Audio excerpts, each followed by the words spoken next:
Hello friends, and welcome to Big T's 3-Minute Market Minder. Today I want to talk to you a little bit about a way that you can create some chaos hedges in your portfolio. And what that means is it's a way of having a counterbalance of exposure to different assets that go up or even stay flat when the traditional stock market has a fit, the way that it's been having the last couple of days.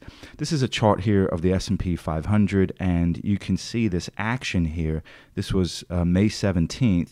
We just saw this really dramatic drop that's taken place in the S&P 500. And we're rallying a little bit today, but boy, oh boy, this looks like it probably wants to go down here to 234. Again, if you look at the action in the Dow Jones, you can see that we would call the Dow Jones and the S&P 500 highly correlated assets, right? So usually when one goes one way, the other follows. And you can see that. This chart looks almost identical to the chart of the S&P 500. And even if we look at the Nasdaq, you could see it looks almost exactly the same. I mean, if we pulled the numbers off here, you wouldn't know what chart you were looking at because the chart action is so similar, right? They're selling off right now, and they're going through a period of weakness.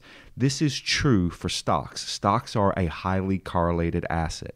So if the indexes are going down, typically most stocks are going down. So the reason why I'm bringing this up is because if you look at the price action yesterday in Bitcoin, you will see that it is a non-correlated asset.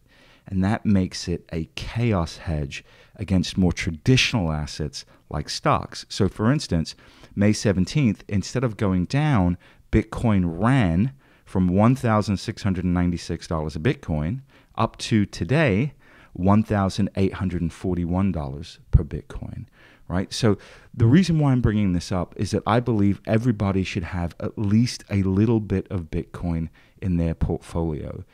At the very minimum, you should think of it as a non-correlated chaos hedge.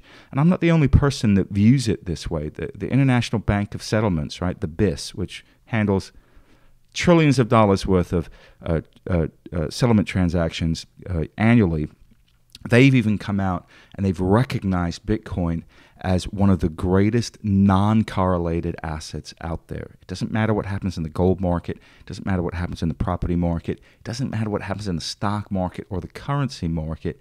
Bitcoin is not correlated to any of those assets. So again, if you've been thinking, oh, I don't know if Bitcoin has a place in my portfolio, keep an open mind. Think about it. Even if you just play around with a little bit of it, a couple of $100 worth, watch it. Get your feet wet with the technology and with the asset. Because I think what we will begin to see is Bitcoin rotate out of this realm of kind of this weird, mysterious kind of black box of, underground money or underground asset into a more recognized, globally recognized, legitimate alternative asset class. And if that's correct, then we will see much, much, much higher prices than $1,800 a Bitcoin.